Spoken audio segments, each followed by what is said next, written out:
I'm Craig Kenneth, a relationship coach and a psychotherapist. Every relationship is different and every breakup is different. Work with me and you'll get professional help on your situation.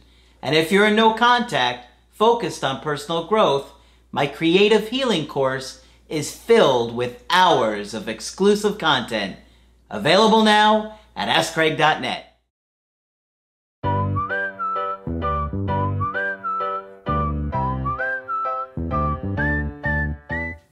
Hi there, I'm Coach Craig Kenneth. I'm Coach Margaret. And today we're going to be talking about starving for love.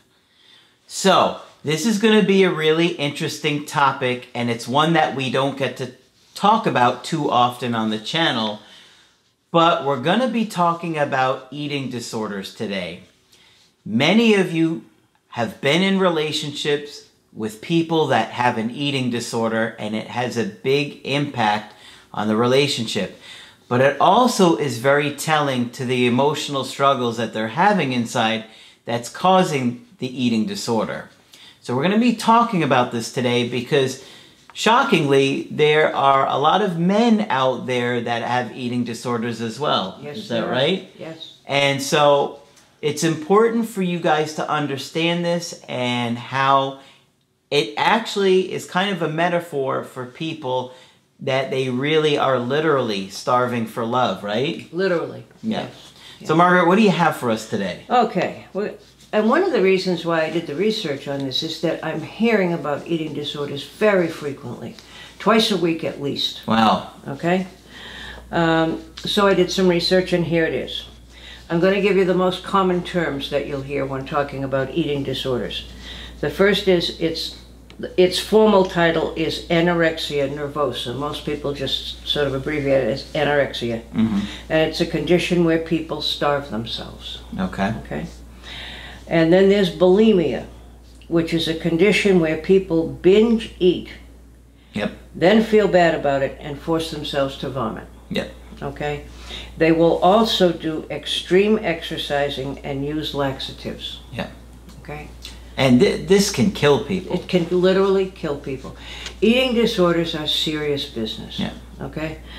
The most common thread in these cases is a lack of self-esteem, brought on by no self-esteem building by parents and or physical, emotional, or sexual abuse. Some people grow up in dysfunctional families where all of these things can happen. Yeah. So if you're from a dysfunctional family or your partner is from a dysfunctional family, understand that all sorts of bad things may have happened to them. Yeah. There's also something called body dysmorphic disorder. That's a mouthful. I didn't mean the pun. When a person, if you take an anorexic young woman, for example, who is starving herself, if she looks in the mirror, she doesn't see the real reflection. She sees a woman who looks like she's very heavy. Yeah. It's incredible how the brain works like that, isn't it? There are also anorexic men who starve themselves and exercise. But if they look in the mirror, they will not see a man who looks like he's in good shape. Okay, so men have the same thing. And it's very hard to tell these people that they're fine and they're getting healthier. Because when they look in the mirror, that's not what they see. Yep. And I think the men tend to, take all that bulk up stuff and sometimes anabolic steroids, which are extremely dangerous, Yeah. All right. No matter how you look at it, eating disorders are a chronic form of self-harming behavior. Okay? We're talking about self-esteem. If you're harming yourself, you don't have any. Okay? And they can take over your life almost like an addiction, okay? Because you depend on this behavior every day to feel better and keep yourself going. It's maybe in some way trying to help them soothe themselves. Absolutely, right. And we're going to say more about that later. That's absolutely right. Some people say that eating disordered people are alexithymic. Now, we used to talk about alexithymia a couple of months ago. And I told everybody not to catch it. Alexithymia is a condition where you can't put your feelings into words. Yeah. And like any act out, an eating disorder is an attempt to communicate on some level or other, okay?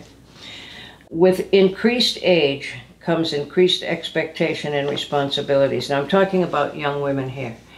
And what they say is that, and this is the most common in young women, that young women come along and they see that life is going to get more and more complicated. They have school, there's whatever school they go to, whatever they do for work, and looking at establishing a relationship and starting a family.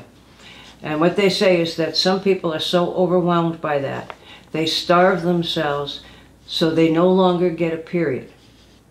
Okay, women stop having periods, and if they lose enough weight, nobody's going to see any of their curves, all right?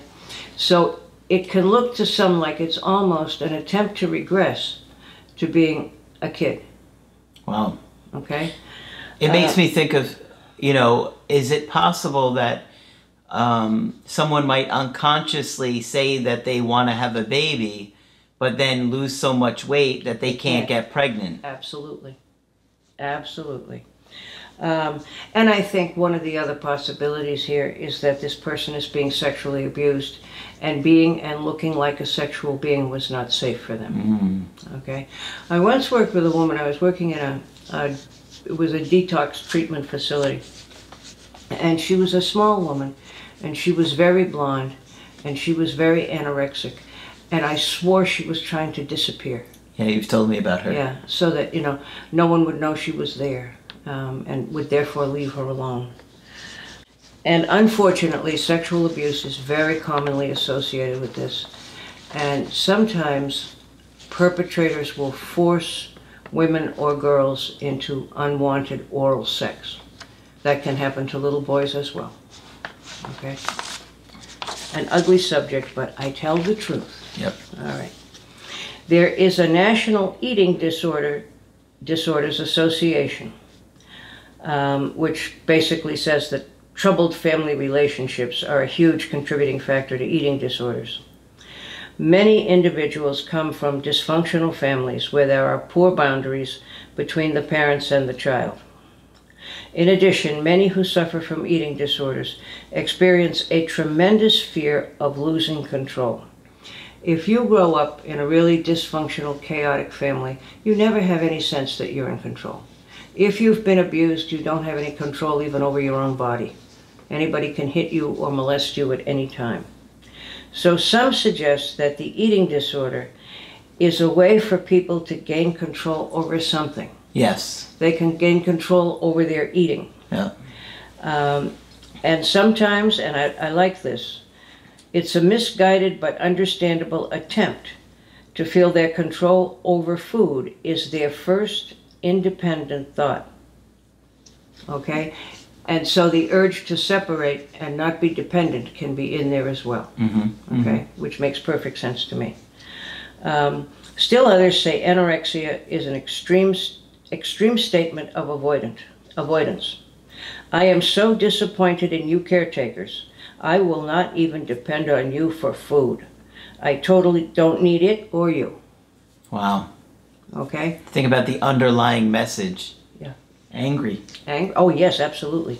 But see, the trouble is the anger doesn't go outward. Most anorexics take it out on themselves. Wow. Yeah, that's what happens.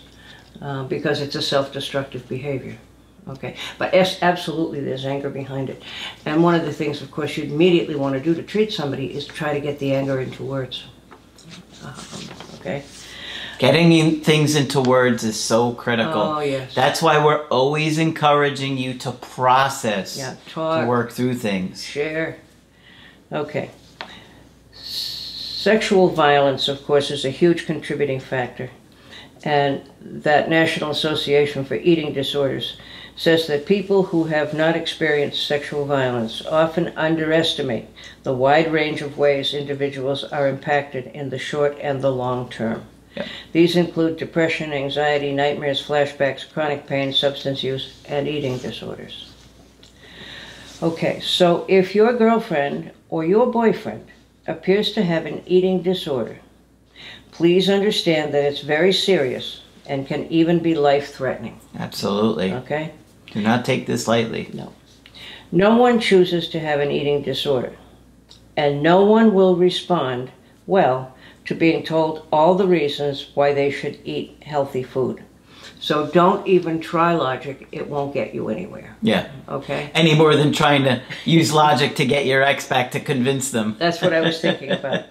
I figured you were. So you may explain beautifully why they should eat healthy food, and, you know, not going to work. Even if you approach them with great sensitivity, they will deny the eating disorder because they feel it is the only thing holding them together. Wow. And they feel like that's the only thing they have control over, and they really aren't enthusiastic about giving that up. Wow, yeah. Okay. So if you do have somebody and you think they're in that situation, you keep bringing it up to them as sensitively as you can. Mm-hmm. Okay? Mm-hmm. Persist.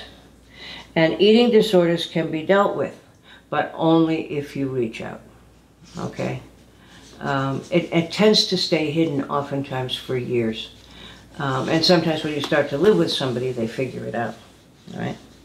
Now, the National Eating Disorder Association is out there, as are numerous other online resources. So if you want to know how common this is, you just look on the computer and you'll see millions of articles. Yeah. Okay? And they can guide you to all kinds of groups, even on the computer, journaling programs, therapists who specialize in this, and even self-help exercises you can do if you're not ready to look at a therapist yet. So if you're struggling with this, you don't even have to tell anybody. Just dial up the Eating Disorders Association, okay? And you can find whatever preliminary help you need, okay? Really important stuff. Yeah. And that's it. There's going to be a part 2, but that's what I have to say for now. So you have to realize that if somebody is having issues with an eating disorder, for many of those people, it's going to take over their life. It will take over their life. They're not going to be able to think about getting back with you or repairing the relationship, or they are literally struggling to survive on how they eat. On a daily basis, they're struggling to survive. Now, they were talking about, I think there was some, maybe it was the last Olympics, they were talking about some of the male Olympic skaters. Mm-hmm. And they were saying that for breakfast, they would have toast with kind of spray non-fattening butter on it and coffee, and that would be it for the day. Okay? Horrible. Yeah. Horrible. Yeah. Wow, good stuff, and important to know and important to think about. We know that this video isn't going to affect all of you out there or your situations, but the ones that are, or it's going on for you or somebody you care about, this could be really helpful. Yes. And, you know, most people in the course of a lifetime do meet somebody who's struggling with this. Oh, yeah, absolutely. Yeah. I'm sure there were girls that I dated that struggled with that. Oh, I'm sure. Yeah. The borderline, I think, probably did at some point. Well, all these maladies come from the same early developmental failures. Okay? Yep. Yeah. Okay. So, hopefully you found this helpful. Give Margaret a thumbs up on the video for the research. And of course, if you want to get our help personally, just go to my website, askcraig.net. Sign up for the coaching option that works best for you. I do email coaching and I do Skype.